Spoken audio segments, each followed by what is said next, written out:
मेरे दामाद ने अपना सब कुछ मेरी बेटी के नाम कर दिया था। वो मेरी बेटी की मोहब्बत में दीवाना था, लेकिन मेरी बेटी रोज़ मुझे फ़ोन करके कहती कि माँ, मुझे मेरे शौहर से तलाक चाहिए, मुझे इस आदमी के साथ नहीं रहना। एक दिन मैंने सोचा खुद ही जाकर देखना चाहिए, आखिर मेरी बेटी इतने अच्छे लड़के के साथ क्यों नहीं रहना चाहती। और जब मैं अचानक बेटी के घर पहुंची तो मेरी चीख निकल गई थी। मेरा दामाद मेरी बेटी के साथ, मेरे दामाद अली ने अपनी सारी जायदाद और फैक्ट्री मेरी बेटी महाम के नाम कर दी थी। वो मेरी बेटी से इतना प्यार करता था कि उसकी इजाजत के बगैर कोई काम ना करता। हर वक्त नौकरों की तरह मेरी बेटी के आगे पीछे घूमता रहता, मगर मेरी बेटी उसके साथ खुश नहीं थी। वो रोज मुझे फोन करके कहती, माँ, मुझे अपने शौहर से तलाक चाहिए, मुझे ये पैसा, गाड़ी, बंगला कुछ नहीं चाहिए। अगर मेरे शौहर से तलाक ना हुई तो मैं मर जाऊंगी। खुदा के लिए मेरी तलाक करवा दो। एक रोज रात के 2 बजे मेरे दामाद ने मुझे बुला लिया। मैं वहां गई तो अपनी बेटी का हाल देखकर मेरा दिल कांप उठा था, क्योंकि मैंने अपनी अकलौती बेटी माहम के लिए एक ऐसा फैसला किया था जो उसके लिए बहुत ही मुश्किलों भरा साबित हुआ था।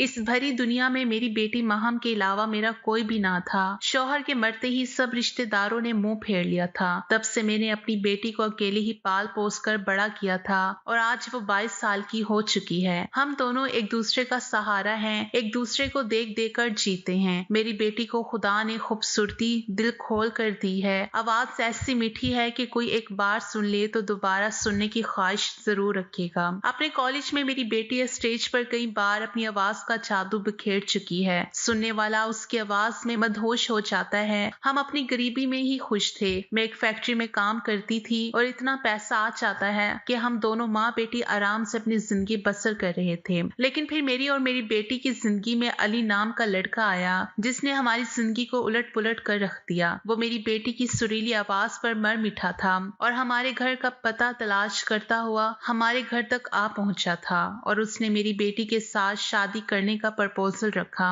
मैं तो दंग रह गई थी, क्योंकि वो बहुत बड़ा बिजनेसमैन था। हम जैसे गरीब लोगों से वो रिश्ता क्यों जोड़ना चाहता था। अली कहने लगा कि माहम की आवाज ने मुझे अपने जादू में जगड़ लिया है। मैं शादी करना चाहता हूँ, इसे हमेशा अपने पास रखना चाहता हूँ और जिंदगी भर इसकी मीठी आवाज सुनना चाहता हूँ। मैं अजीब दुराय पर आकर खड़ी हो गई थी। दिल कर रहा था कि माहम की शादी अली के साथ कर दूं। मेरी बेटी रानी बनकर पूरी जिंदगी ऐश करेगी। लेकिन वहीं दूसरी तरफ अली की एक ऐसी कमी जो मुझे सोचने पर मजबूर कर रही थी। अली दोनों आंखों से अंधा था। एक अंधे इंसान के साथ मैं अपनी इतनी खूबसूरत बेटी की शादी कैसे कर सकती थी। हालांकि अली ने मुझे भरोसा दिलाया कि मैं अंधा जरूर हूँ, लेकिन अपने सारे काम मैं खुद से करता हूँ। माहम को मेरे साथ कोई मसला नहीं होगा। और फिर अली की जायदाद और उसका ऐशो आराम देखते हुए मैंने दिल पर पत्थर रख लिया और माहम की शादी अली के साथ तय कर दी। आज मेरी बेटी की शादी थी और मैंने शादी में पैसा पानी की तरह बहाया था। लोग मेरी बेटी को देख देख कर हैरान हो रहे थे। इसकी शादी का लहंगा, जिसकी कीमत सुनकर लोग अपने दांतों तले उंगलियां दबा रहे थे और उसके जेवरात को देखकर दंग हो रहे थे। जबकि ये सच कोई नहीं जानता था। ये सब पैसा और तैयारी मेरे होने वाले दामाद की तरफ से ही हुई है। मैंने अपनी बेटी की शादी एक बहुत ही अमीर लड़के से तय की थी। मेरा दामाद अमीर तो बहुत था, मगर वो खूबसूरत बिल्कुल नहीं था। जबकि मेरी बेटी लाखों में एक थी और अभी उसकी उम्र भी बहुत कम थी।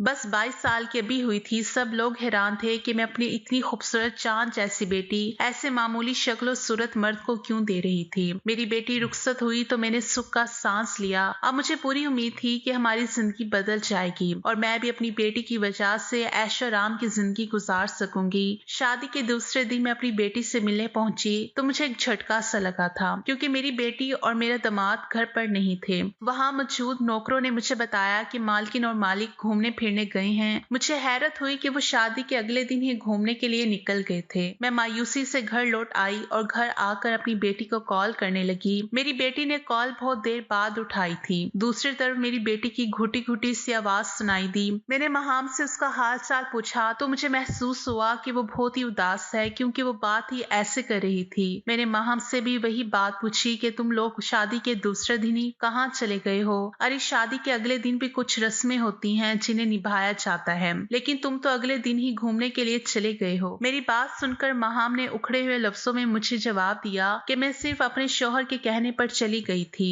मेरा शौहर चाहता था कि हम पहले घूमे फिरे और बाद में वापस आकर लोगों से मिलना जुलना करें। ये सुनकर मैं हैरान हो गई। मैं अपनी बेटी की हल्की सी आवाज और उदास लफ्जों से परेशान हो रही थी। हालांकि इससे पहले तो वो जब भी बात करती थी तो हंसकर बात करती थी, लेकिन अब तो उसका अंदाज ही बदला हुआ था। ये शादी मैंने अपनी मर्जी से तय की थी। हालांकि शादी में मेरी बेटी की भी रजामंदी थी। मेरी बेटी भी इस शादी से बहुत राजी थी, क्योंकि जिस तरह माहम ने तरस तरस कर जिंदगी गुजारी थी, और जब इसे इतने पैसे वाले आदमी ने शादी के लिए प्रपोज किया तो वो भी खुश हो गई थी। लेकिन अब वो खुश बिल्कुल भी नहीं लग रही थी। मैंने माहम से सवाल किया कि तुम ऐसी उदास उदास सी क्यों लग रही हो? हालांकि लड़कियां तो ऐसे मौके पर खुश होती हैं जब वो हनीमून पर जाती हैं। मेरे सवाल पर माहम ने मुझे जो जवाब दिया वो मुझे घबराहट में डाल गया था। मेरे हाथ में फोन था और मुझे कुछ भी सुनाई नहीं दे रहा था। अपनी बात कहकर माहम ने ना जाने कब फोन काट दिया था और मैं फोन हाथ में लिए वैसी की वैसी बैठी रह गई थी। मैं परेशान होकर सोच रही थी और माहम की कही हुई बात को ही सोच रही थी, क्योंकि माहम ने कहा था कि मेरा शौहर अंधा है और मैं इस बात पर बिल्कुल खुश नहीं हूँ कि वो अंधा है।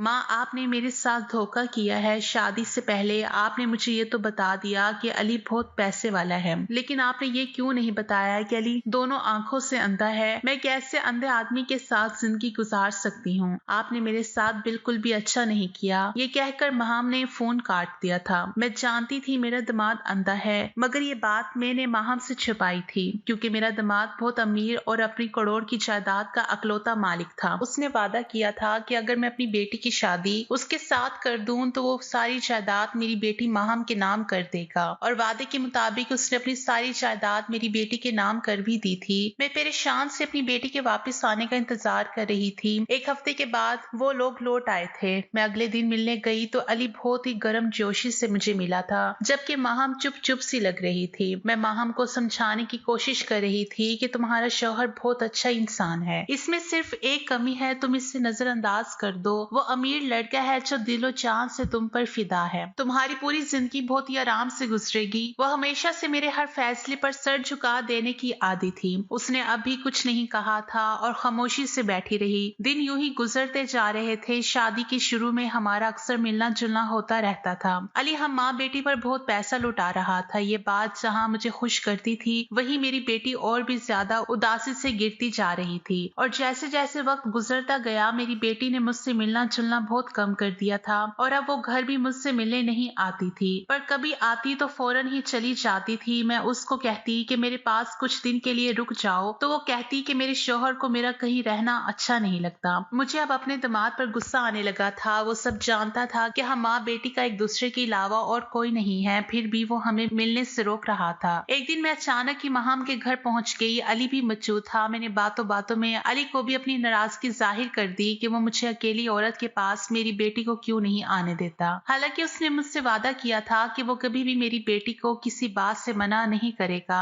मेरे शिकायत करने पर अली चौंक गया था और मेरी बेटी माहम एकदम से बुखला गई थी। अली ने मुझे यकीन दिलाया कि मैंने कभी भी माहम को आपसे मिलने के लिए नहीं रोका है। वो यही बात माहम के सामने ही कर रहा था, जिसका मतलब साफ था कि वाकई मेरा दामाद माहम को नहीं रोकता था। मैं हैरत से अपनी बेटी को देख रही थी जो सर झुकाए बैठी हुई थी। मैं समझ नहीं पा रही थी कि माहम ने मुझसे आखिर झूठ क्यों बोला था। मैंने अकेले में माहम से यही सवाल किया तो वो पहले तो चुप रही। जब मैंने जिद की तो वो मुझसे बोली कि अब मैं शादीशुदा हूँ, मुझे और भी बहुत काम है और मैं हर वक्त मायके में जाकर क्या करूंगी। मुझे ऐसा महसूस हुआ जैसे वो मुझसे जान छुड़ा रही है। मैं माहम से अब नाराज होने लगी और बोली कि अब जब तुम्हारे पास पैसा आ गया है तो तुम बदल गई हो, अपनी माँ को भूलने लगी हो। अब तुम्हें अपनी माँ का छोटा सा घर अच्छा नहीं लगता। माहम की सोच पर मुझे बहुत ज्यादा दुख हो रहा था और इस दुख से मैं अपने घर वापस लौट आई थी और सोच लिया था कि अब माहम से मिलने नहीं जाऊंगी। मुझे लगता था कि मैं माहम से मिलने नहीं जाऊंगी तो माहम मुझसे खुद ही मिलने आएगी, मगर कुछ दिन गुजर गए और माहम मुझसे मिलने नहीं आई थी। मैं इंतजार करती रही कि माहम जरूर आएगी, लेकिन माहम नहीं आई। पूरे 2 महीने गुजर गए थे। थक हार कर मुझे ही माहम से मिलने जाना पड़ा, क्योंकि वो मेरी अकलौती बेटी थी और मेरे बुढ़ापे का अकलौता सहारा थी। ऐसा करते करते माहम की शादी को 7 महीने गुजर गए और उस वक्त मैं उसके अंदर बहुत ज्यादा बदलाव देख चुकी थी। उसका मिजाज बदलने लगा था। कभी वो खुश होती और कभी बहुत उदास और चुपचाप सी रहती।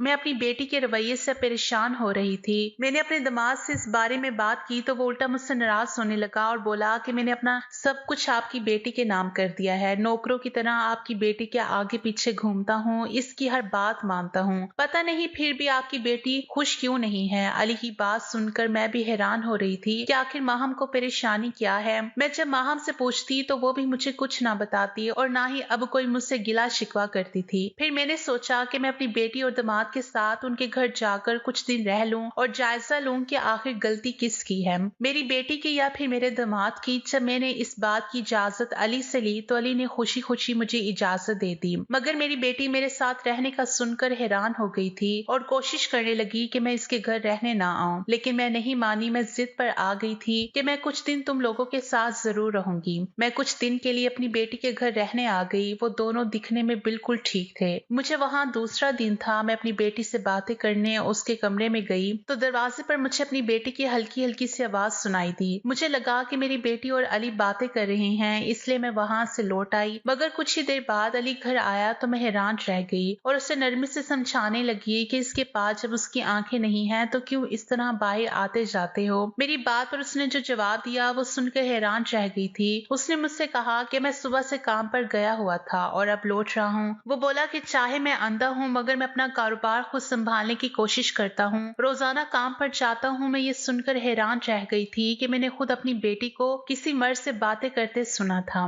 मैं अपने दामाद के सामने तो चुप रही, लेकिन जब मौका मिला तो अकेले में माहम से पूछा कि वो अपने कमरे में किससे बातें कर रही थी। मेरे सवाल पर माहम ने मुझे देखा और बोली कि मैं तो अपने कमरे में अकेली थी और फोन पर किसी दोस्त से बात कर रही थी। उसकी बात पर मैं खामोश हो गई, मगर ये सिलसिला रुका नहीं था। घर में जब मेरी बेटी अकेले होती तो मुझे अक्सर वो किसी न किसी से बातें करती सुनाई देती थी। वो अक्सर अपने कमरे का दरवाजा बंद रखती थी, इसलिए मैं देख नहीं पाती थी। मगर मैंने जब गौर किया मुझे हर बार उसके साथ किसी मर्द की आवाज भी सुनाई देती थी। मैं बहुत परेशान हो गई थी। मैंने अपनी बेटी को समझाने की कोशिश भी की, मगर वो यही कहती कि वो किसी से बात नहीं करती। वो मेरी बात पर साफ इंकार कर देती थी। अब मुझे घबराहट होने लगी थी कि आखिर सच क्या है। मुझे लग रहा था कि शायद मैं ही पागल हो चुकी हूँ। मैंने अपनी बेटी की जासूसी की, हर वक्त उसका पीछा करने लगी, मगर मुझे कोई भी सबूत नहीं मिला और मैं थक हार कर अपने घर आ गई। अब सारी जिंदगी तो अपनी बेटी के साथ नहीं रह सकती थी। लगभग 2 महीने बाद माहम ने मुझे फोन करके मेरे सर पर ऐसा धमाका किया था कि मेरे होश उड़ गए। माहम रो रही थी और मुझसे बोली, अब मैं थक चुकी हूँ, मुझे अपने शौहर के साथ अब और नहीं रहना, मुझे तलाक चाहिए। वो बहुत ज्यादा उदास थी।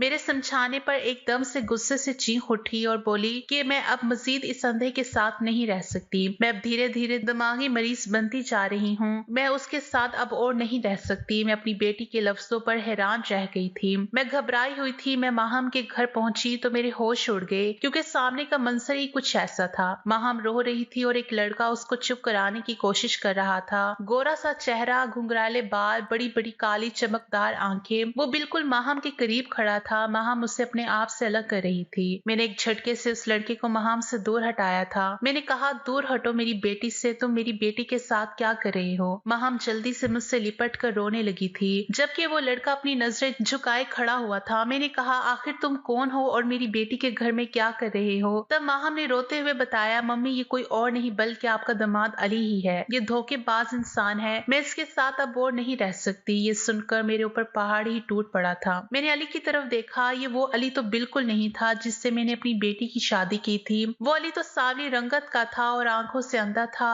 अपनी आंखों पर काला चश्मा लगाए रखता था, सर पर भी एक अजीब तरह की टोपी पहना रखता था। जबकि मेरे सामने जो लड़का खड़ा था वो तो किसी शहजादे से कम नहीं लग रहा था। मेरा दिमाग तो बिल्कुल ठीक था। उसके पास उसकी आंखों की रोशनी भी थी और मैं ये देखकर हक्का बक्का रह गई थी। मैं हैरान से अपने दिमाग के पास आई और उससे पूछा कि तुम्हारी आंखों की रोशनी अचानक से वापस कैसे आ गई और ये सब कब हुआ। मेरे सवाल पर माहम ने नफरत भरी नजरों से अपने शौहर को देखा और अटल अंदाज में बोली कि मुझे इससे हर हाल में तलाक चाहिए। मैं अली के सामने अपनी बेटी के मुंह से ये बात सुनकर एकदम से बुखला गई थी। मुझे कुछ समझ नहीं आ रहा था कि मैं क्या जवाब दूं। मैं खामोशी से माहम को देखने लगी और फिर मैंने कहा, ये क्या बकवास कर रही हो। आखिर ऐसा भी क्या हो गया है कि तुम तलाक लेने की बात कर रही हो। फिर मैंने अपने दामाद से भी माफी मांगी और उससे कहने लगी कि मेरी बेटी की बातों पर ध्यान मत देना, मगर माहम बार बार तलाक के लिए कह रही थी। मैंने गुस्से से माहम को देखा और मैंने सख्ती से उसे चुप करवाया तो वो रो पड़ी और चीं चीं कर अपने शौहर को धोखेबाज, मकार और न जाने क्या क्या बोलने लगी। मुझे उसके लफ्जों से ज्यादा अली की खामोशी परेशान कर रही थी, क्योंकि वो मेरी बेटी के ऐसे लफ्जों पर भी कुछ नहीं बोला था। मुझे समझ नहीं आ रहा था कि आखिर ये सब क्या हो रहा था। अब मुझे अंदाजा हो रहा था कि माहम के साथ कुछ तो गलत हुआ हुआ है।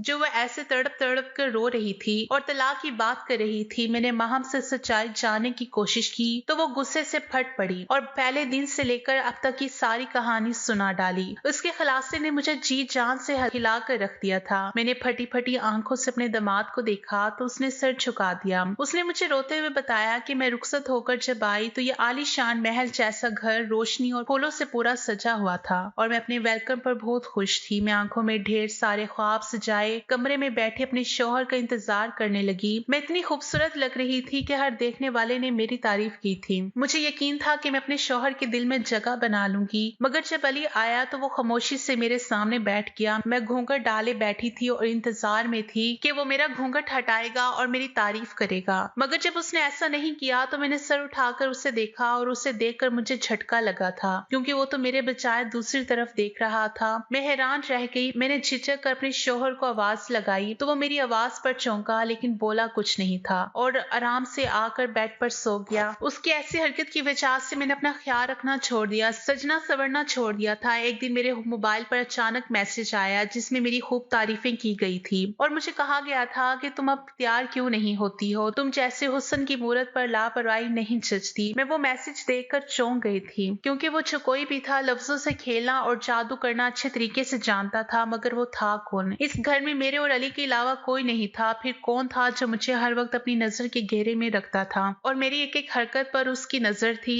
मैंने इस मैसेज को नजरअंदाज कर दिया क्योंकि मैं शादीशुदा लड़की थी, मगर मेरे नजरअंदाज करने के बावजूद वो मुझे लगातार मैसेज करता रहा और मुझे तैयार होने पर उकसाता रहा। एक दिन मुझे उस नंबर से मैसेज आया कि तुम ब्लैक कलर के कपड़ों में बहुत हसीन लगती हो और इस मैसेज में मेरे हुस्न पर शायरी भी की गई थी और मुझे ब्लैक कलर के कपड़े पहनने की मिन्नतें की गई थी। मुझे न जाने क्या हुआ कि मैंने अपनी अलमारी खोली और ब्लैक रंग की खूबसूरत सी साड़ी पहनी, अपने बाल बनाए, हल्का फुल्का मेकअप किया तो मेरे हुस्न को चार चांद लग गए थे। मैंने उस नंबर पर मैसेज किया और कहा कि मैंने ब्लैक साड़ी पहनी है, मैं तैयार हो चुकी हूँ, अब मुझे बताओ कि तुम मुझे कैसे देखोगे। मैं सिर्फ जानना चाहती थी कि आखिर वो कौन है। मैं नहीं जानती थी कि मेरे इस मैसेज का असर इस इंसान पर इतना पड़ेगा कि वो दिन दहाड़े मेरे कमरे की खिड़की पर आ पहुंचा था। मैं अपने कमरे की खिड़की पर कोई अनजान निकाबपोश आदमी को देखकर घबरा गई थी। वो जवान लड़का था जिसकी रंगत साफ सुथरी थी और निकाह में भी उसकी आंखें खूबसूरत लग रही थी। मुझे अंदाजा हुआ कि वो जो कोई भी था खुद भी बड़ा प्यारा था और साथ ही साथ बहादुर भी था।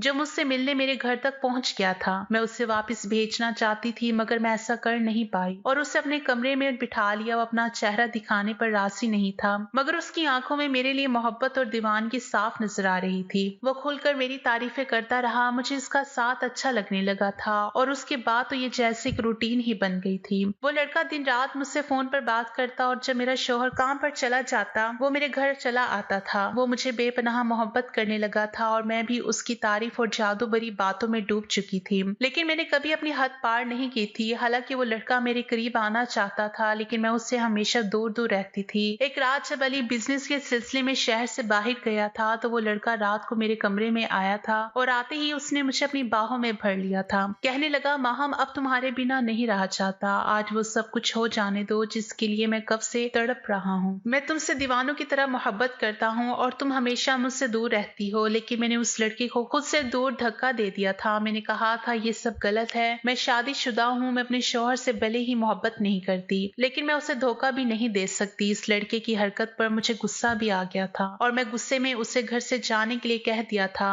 मेरा गुस्सा देखकर वो डर गया और मुझसे माफी मांगने लगा। कहने लगा, आज के बाद मैं कभी ऐसी हरकत नहीं करूंगा। मैं भी तो उसकी मोहब्बत में डूबी हुई थी। मैंने भी फौरन उसे माफ कर दिया था लेकिन इस शर्त पर कि वो कभी मुझे छुएगा नहीं। इसके बाद वो लड़का आराम से मेरे कमरे में आता, कुछ देर तक हम बातें करते और वो चला जाता। वो लड़का कहता था, माहम जब तक तुमसे बात ना करूं मेरा दिल बेचैन रहता है, तुम मुझसे नाराज मत हुआ करो। उसके जादू भरी बातों में मेरा दिल भी पिघलने लगता था और अब तो मैंने अपनी माँ के घर भी आना जाना कम कर दिया था। मैं उसके लिए सजने संवरने लगी थी। कभी कभी मेरा ज़मीर मुझे अंदर से टोकता था ये ठीक नहीं है, मगर मैं अपने ज़मीर को सुला देती थी। मैं अपने मन में सोचती कि मेरी माँ ने भी मेरे साथ धोखा किया है। एक अंधे आदमी से मेरी शादी करवा कर मैं अपने शौहर को छोड़कर उस लड़के की आदी होती जा रही थी। मुझे अब अपने शौहर की आम सी शक्ल व सूरत और अंधेपन से अब हर वक्त शिकायत रहने लगी थी। मुझे अपने शौहर की संगत अब बर्दाश्त नहीं होती थी, जबकि मैं हर वक्त उस लड़के के आने का इंतजार करती थी। ये बात मुझे बुरी तरह रुलाने लगती थी। मुझे जिससे मोहब्बत मोहब्बत हुई थी वो कोई और था, और जो मेरा शौहर था, जो मुझ पर हक रखता था, मुझे उससे नफरत थी। मैं उलझी उलझी सी रहने लगी थी। मेरी माँ ने भी मेरे अंदर ये बदलाव महसूस किए थे। वो मुझे हर वक्त समझाने लगती थी, वो मुझे मेरे शौहर की मासूमियत दिखाती और मुझे एहसास दिलाती थी कि इस इंसान ने हम पर एहसान किया है। जब हम दोनों माँ बेटी बहुत बुरी हालत में थे, इसने न सिर्फ हमें अपनाया बल्कि हम पर पैसा लगाकर हमें एक बेहतरीन जिंदगी भी दी है। अपनी माँ के समझाने पर मैं और उलझ जाती। अब मैं अपने शौहर से मोहब्बत करना चाहती थी, उसके साथ वफादार रहना चाहती थी, मगर मैं जैसा इंसान चाहती थी वैसा मेरा शौहर बिल्कुल भी नहीं था, बल्कि वो निकाब पोश लड़का था। वही था जो मेरा हुस्न देख सकता था। मुझे अपनी इस गलती का एहसास होता था। मेरे दिलो दिमाग की जंग में मैं धीरे धीरे दिमागी मरीज बनती जा रही थी। इन्हीं दिनों मेरी माँ हमारे घर रहने आ गई। मैं परेशान थी, क्या मैं इस लड़के से कैसे मिलूंगी। मैंने ये बात उससे की तो उसने मुझे तसल्ली दिलाई और बोला कि हमने तुम्हारे शौहर को बेवकूफ बनाया है तो फिर तुम्हारी माँ को भी खबर नहीं होगी। मुझे डर था कि मेरी माँ सच तक पहुंच ना जाए। जब मेरा शौहर बाहर जाता है, वो लड़का छुपकर खिड़की के रास्ते से मेरे कमरे में आता था। उसकी हरकतों पर मेरी माँ को मुझ पर शक हो गया था,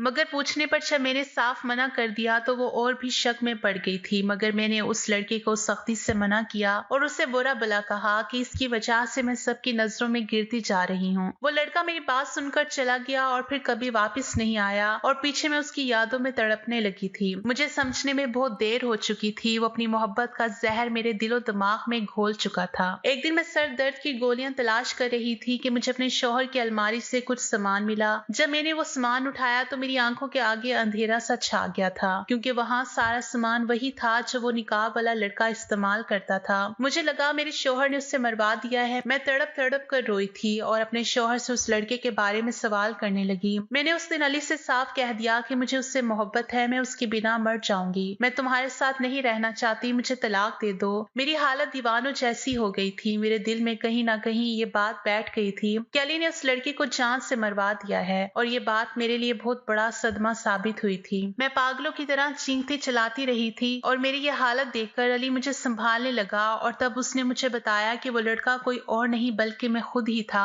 मैं अपना हुलिया बदलकर तुम्हारे साथ रह रहा था और अपने असल रूप में छुपकर तुमसे मिलने आता था। इतना बताकर मेरी बेटी रोने लगी थी और मैं अपने दामाद को देख रही थी जो वाकई बहुत ही खूबसूरत लड़का था। वो शर्मिंदगी से बोला कि मैं वाकई महाम से मोहब्बत करता हूँ, मगर मेरे शरारती दोस्तों ने मुझे अपनी बीवी को आजमाने का मशवरा दिया था। तब मैंने अपनी शक्ल को थोड़ा सा बिगाड़ कर अंधा बनकर महाम से शादी की थी, लेकिन मैं अपनी इस ड्रामे में कुछ ज्यादा ही आगे निकल गया। मैंने उस वक्त महाम का दिल बहुत दुखाया था। महाम भी रो रही थी। महाम कहने लगी, ये झूठा और मकार है, इसने मुझे धोखा दिया है। अगर मैं इसकी मोहब्बत में उस रात बहक जाती और वो सब कुछ कर जाती जो मुझे नहीं करना चाहिए था, तब तो ये मुझे छोड़कर ही चला जाता, क्योंकि मैं उसकी आजमाइश की कसौटी पर खड़ी नहीं उतरती। ये मुझे बदकिरदार कहकर छोड़कर चला जाता, तब मैं क्या करती। ऐसा कहकर माम रोने लगी थी। अली ने माहम के आंसू साफ किए और कहने लगा, माँ मुझे माफ कर दो, मैं तुमसे बहुत मोहब्बत करता हूँ। हाँ, मुझसे गलती हुई है जो मैंने तुम्हें इतने बड़े इम्तिहान में डाला। अली का ये रूप देखकर माहम तड़प उठी थी और उसके सीने से लग गई और तड़प तड़प कर रो पड़ी। वो कहने लगी, अली तुमने मुझे बहुत सिताया है, तुम्हारी मोहब्बत में मैं बहुत तड़पी हूँ। वो मेरी बेटी से माफी मांगने लगा। फिर मेरे समझाने पर मेरी बेटी ने उसे माफ कर दिया।